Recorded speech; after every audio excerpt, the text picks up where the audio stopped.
It's what I'm really known for these days, although our advertising agency is 25 years old. We've been doing that a lot longer. I'm not allowed to show this to you until Monday, but this is the new issue, the holiday issue. So look for it on Monday, or in your mailbox if you're a subscriber. So Mary Marshall said that you were interested in things that I might have learned in 25 years of being in an entrepreneurial business, or things that I wish I had known. And I have 5 things that I either wish I had known or that I learned pretty quickly when we got into business. I never wanted to be an entrepreneur. I was happy being creative. My father had always worked for himself and had never worked for anyone else, and kept telling me that I needed to go into business for myself. And I kept saying no because I had 3 little children to feed and I wasn't really sure that I could do that. And so my father was a forester. He was a consulting forester, but independent, didn't work for anyone else except for his clients. And so what he said was, how much money are you making right now? And I told him, and he said, I'm going to put that in a bank account, that much money in a bank account, and you've got a safety net now. What's keeping you from doing this? And I said, well, I guess nothing now. So I did it, and I never had to touch it. I never had to, and I'm not even sure that he did it. He may have just said that he was going to do it. But he took away my last objection. So here are the things that I wish that I had known. Number 1, success is not measured by the number of employees you have. And this is a huge mistake I made. I thought the more employees I had, the more successful I must be. My family had a manufacturing company here, and at one point we had 5 plants across North Alabama, and at one point we employed 2,500 people. And I thought that meant we were very successful. The business went bankrupt and is no longer, so I guess having 2,500 employees didn't really mean anything. And at one point I had about 25 employees, and I noticed that I really wasn't making a whole lot of money. I was making a lot more money when there were fewer of us and we were all multitasking. So I do see other entrepreneurs take great pride in the fact that they're able to add to their staff. But one of the things that I know now is that that means that you're adding to your overhead, and it doesn't necessarily mean that you're successful. So our rule now is if a new employee can pay for themselves, or if a new employee can free up my time so that I can pay for them, we'll hire. Otherwise, we just will do it ourselves. So that's number 1, and that was kind of a tough lesson.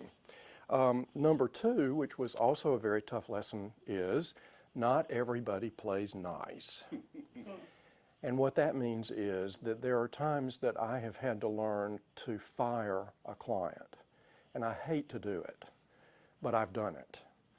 I also have had to fire employees, and I hate to do that too. I mean, it just tears me up, but you have to do it.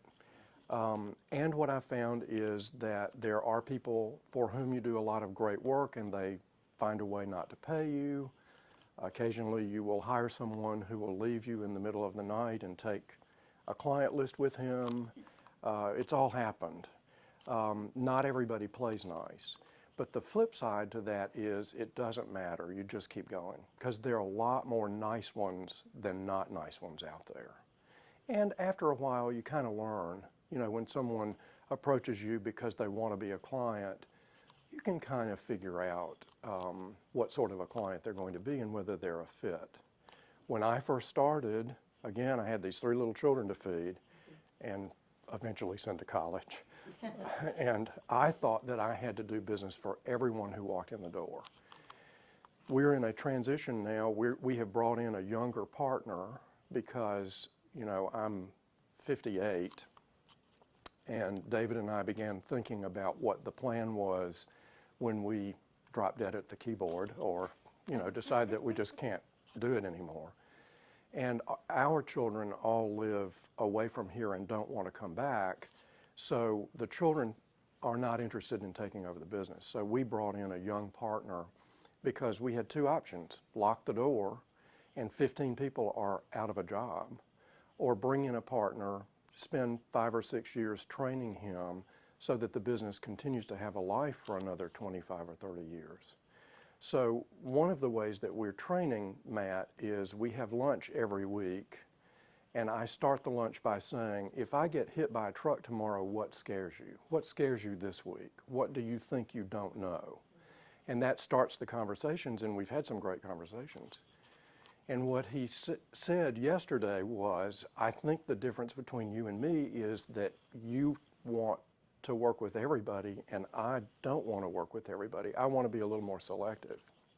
And I said, it's a holdover from 25 years ago when I thought that it was the only way to develop enough volume to be able to be successful. So hard lesson number 2, not everybody plays nice, but it doesn't matter. If you play nice, the nice will come to you, and you'll attract that. Number 3, nobody cares how hard you work. And if you are an entrepreneur, you are working a lot harder than the average person. We used to laugh and tell people our business hours are 7 to 7, 6 days a week, and on Sundays it's just the afternoons. It's not quite that bad, but there have been times, especially at deadline time for the magazines. That's a very intense time for us. If we miss our deadline at the printing press, then we have to go to the back of the line, and it may delay printing of the magazine as much as 2 weeks. And our subscribers don't want that. Our advertisers don't want that. We do not miss those dates. And sometimes that means that we work until midnight, and we work 7 days a week.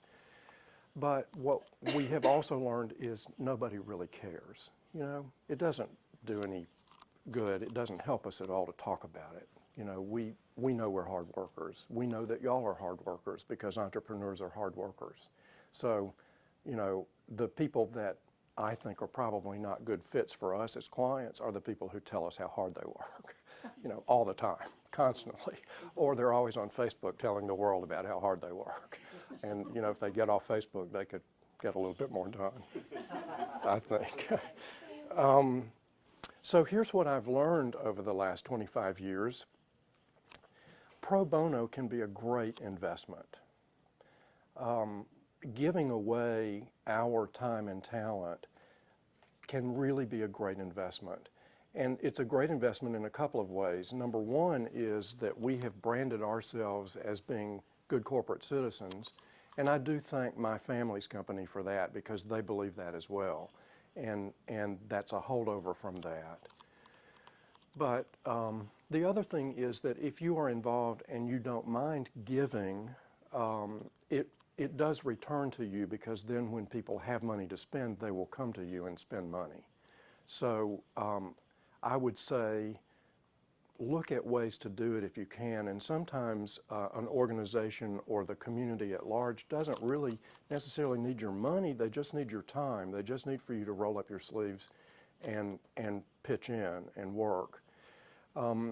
The other reason that we do it is that I never thought that I would live in Florence, Alabama. So I grew up in this area, and I went to Auburn to school, and I interviewed with businesses in Atlanta and Birmingham and thought that that's where I was headed. I've always loved a big city, but I ended up here because my family needed me, and so I came here, and I was complaining one day to an older friend that this was not the community that I really wanted to live in, and she said, well, make it the kind of community you want to live in. And I thought, oh, yeah, okay, that really makes a lot of sense, because if I don't do it, who's going to do it? You know, and if y'all, and I see you guys at all the things that we do, if we didn't work to make this such a great community, it wouldn't be a great community, and it is a fabulous place. I mean, this is exactly where I want to live now. Or I'd live somewhere else. But I mean,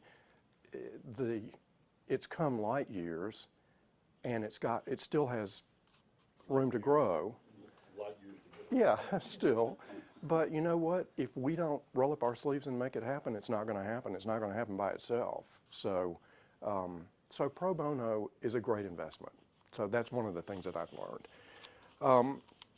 Another thing that I've learned, and this is no secret actually, is to underpromise and overdeliver.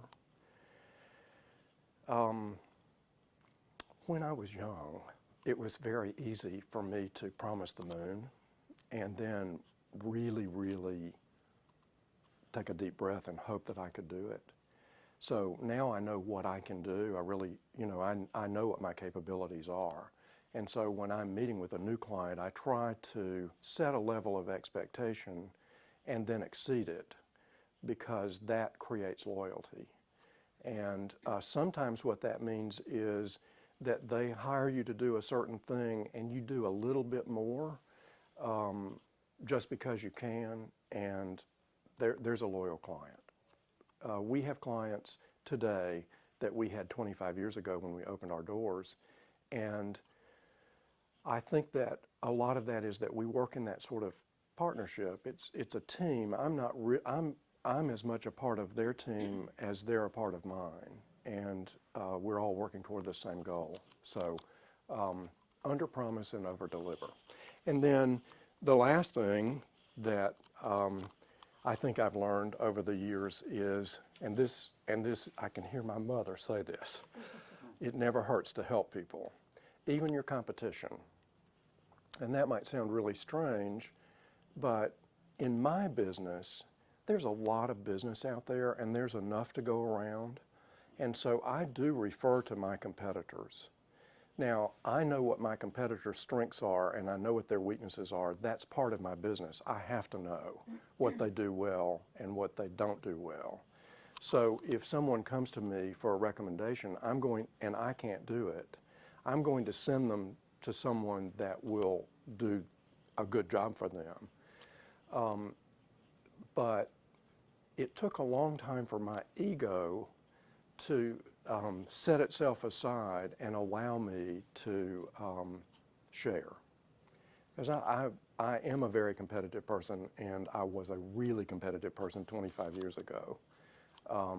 But what I learned is there's enough there, and it doesn't hurt to share. So it is the most fun I've ever had. I am so glad I did it. It's the most work I've ever done. I never knew that it would require this much work. It is the most rewarding thing. It satisfies our egos. We get a lot of positive feedback, especially from the magazine. It allows us to eat and have a roof over our heads and all of those things, and travel some. It's been fun, and I highly recommend it. But if you don't have a strong constitution, you might really want to think about it, because it's like stepping out without a net. And there are people who are just more comfortable in an environment where there's a lot more structure, where you're not having to create your own structure.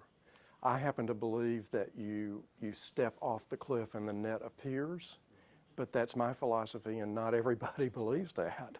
I mean, it's happened that way for me, but I don't recommend that unless you have a really strong faith or a really strong constitution. So what questions do you have? I'm very